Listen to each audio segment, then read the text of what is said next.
Since 1934, Iowa's farmers have turned to the Iowa Farm Bureau spokesman as their trusted news source. Now, the Spokesman Speaks. Listen in and hear from leading experts on topics important to farmers and agriculture. Now, here's your host, Laurie Johns. Welcome to the Spokesman Speaks. Merry Christmas and Happy New Year. This is our December 31st edition of the podcast, and we're so glad that you've joined us. We know that this is a wonderful time of year for many of you.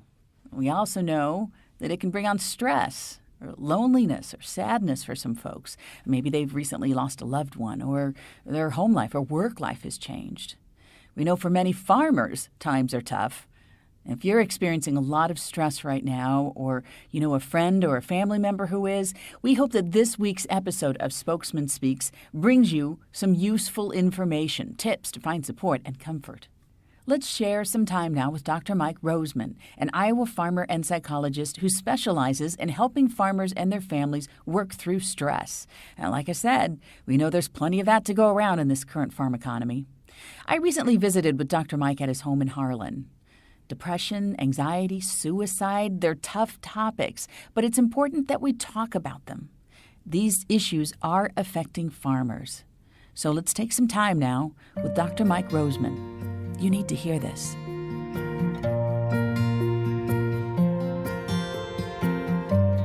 So we're here with Dr. Mike Rosmann about a very important topic that hits close to home to so many across Iowa, and it's time to talk about it. It's time to talk about the need for reaching out and connecting others. It's a sad day to hear and to read that suicide is increasingly or is prevalent in the farming industry. Dr. Rosmann counsels so many folks from all across the state, all across the country about who find themselves in dire straits. Tell me a little bit about this incident. You've been working on this a long time and why it's so near and dear to your heart.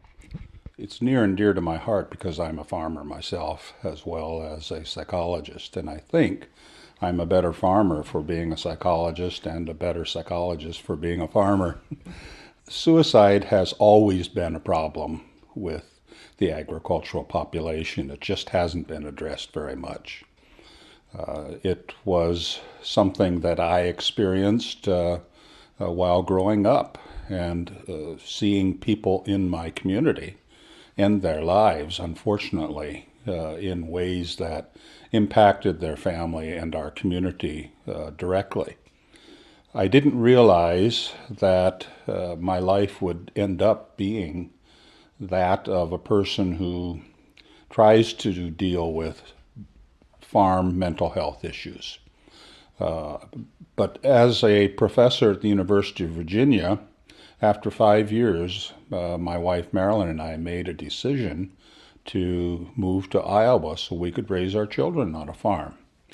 In doing that, I told my graduate students and various faculty members who worked with me in a research project, I said, I'll be leaving at the end of May. They said, where are you going? And I said, we're going to live on a farm in Iowa. Some of them snickered. And they said, why do you want to do that? I didn't know what to think, and I just said, somebody's got to take care of the mental health of farm people. We're an endangered species. Little did I know, but that ultimately became my purpose, and I think it's kind of become my life's purpose, because we're shining a light on an area that has been neglected, or you couldn't even talk about it. But we've made a lot of progress. Yeah, that not talking about it, you see the image of the farmer, and it's such beautiful, idyllic life, and it's out in the countryside, and they're their own boss, and with the beautiful landscape, and working with nature, and the smiling children, and and they'll admit they love the lifestyle. But there's some pressures that come with it, and a stoicism often that are so much a part of agriculture too. Exactly. We now know some of the personality characteristics of people who are the most successful in their farming endeavors. And these characteristics include a stalwart capacity to endure great adversity, to hang in there when the going is tough, to rely on our own wits as farm people rather than to feel a need to bring in outside expertise. We rely primarily on our own judgment. We also are high risk takers. Some of these characteristics lead us to be successful farmers, but they can also work against us during times when we need outside help. And one of those characteristics is this stalwartness that you refer to, Laurie. I would say also that not reaching out for help and taking risks often increase during times of stress, which are the very times that we need to do the opposite. Bringing a team to help us realize options and to work together to solve problems is absolutely necessary during stressful times. Let's talk about that team. What would be a good start? Because, the people who would be listening to our podcast would say, well, I can't really talk to my wife about it. Or maybe she's like, well, my husband doesn't want to hear me complain, or whatever it is. Where do they turn to for that team? What would be a good place to start? A good place to start often is seeing the family doctor. We farmers know that we need to have good medical care. So we often will talk to medical providers. That doesn't mean we don't talk to other people, because we do. We talk to other farmers. We talk to veterinarians, to agronomists. We talk to people who we feel are on our side. And they are more like allies than people who may hold loans, or people that we feel have expertise that we don't know much about, like psychiatrists, psychologists. So we have to destigmatize the reaching out for help. And we need to help farmers realize that remaining optimally healthy in a behavioral sense as well as a physical sense contributes to the well-being of the farm and likely enhances the productivity of the farm.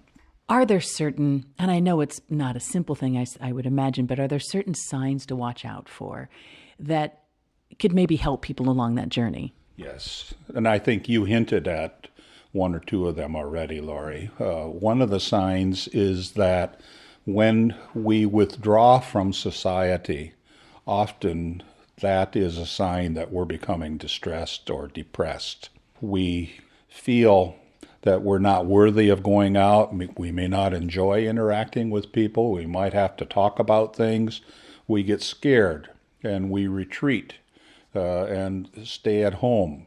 So people who are normally active in community affairs and going to school events or accompanying their children to activities in which they participate, church, all of those activities are part of our daily lives, but when we discontinue them, there's something going on. So that is something to look at. Another factor that we need to keep track of is if a person tells us, I don't know why I keep going, there's no use. I have nothing to look forward to. If they haven't smiled or taken pleasure in something over the past 2 to 3 weeks, we know that they're pretty depressed because they can't enjoy happiness. I also like to say, when we detect somebody withdrawing and we say, how can I help? What's going on? And they say, you can't. I say, well, tell me, you look like you could cry. He says, I would like to cry, but I have this lump in my throat and I can't. That is a pretty good clue that there's a lot being bottled up. And we have to develop a team of supporters to help us get through those tough times. That team may involve family members, spouse, parents, adult children, even children who are younger to the extent that they're able to provide assistance. But The team often does include a physician. It might include persons who can help with financial management and with good decision making. That may include the veterinarian and the agronomist and the animal nutritionist and so forth. So we have to build that network, and the more people we bring into that network, the better off we are. If you know a neighbor who maybe sometimes you see something different around their farm, the physical condition of their farm seems to be changing. Well, you're right about that. When we see that the buildings and machinery aren't being maintained, we know that there's probably some economic pressures that are going on. So we can reach out, and that act of saying, we're all going through tough times. Let me help you. Let's work together on a couple of things. Boy, does that build emotional support. And we used to do that all the time when we farmed together, putting up the hay together and thrashing oats and so forth. Now farming is a whole lot more private, except for the telephone. Everybody carries a cell phone, and that's not a bad thing. It is a mixed blessing, though, because sometimes we hear things on the phone we don't want to hear, like a bad market report. But it improves our safety because we can contact others to reach out. And it does bring us into contact with people in our network of supporters. We're in a whole new time where we have to use technology to make ourselves better farmers, as well as to use knowledge about how we manage ourselves. We know that from research studies now that behaviorally healthy animal caretakers have fewer veterinary visits to their premises. We know that if they're dairy people, they have lower somatic cell counts in their milk.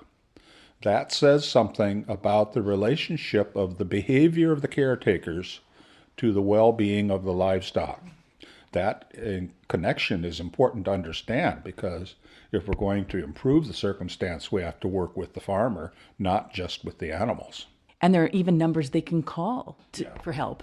One number in Iowa that is especially necessary for us to keep around is the Iowa Concern Hotline.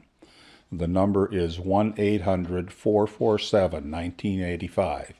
The hotline was initiated in 1985 during the farm crisis of the 1980s, and it has continued its service ever since. It is a place and has people who understand farming, but it's a place that people can call anytime, day or night. And if the issues for which they're calling have to do with farming, they have responders who can help people with how do we build that network, where can I find the necessary expertise. So it's a resource that we need to have. And again, it's 1-800-447-1985.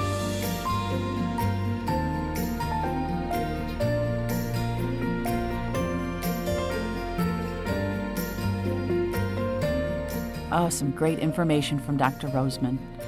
The Iowa Concern Hotline number, let's give that to you again, 800-447-1985.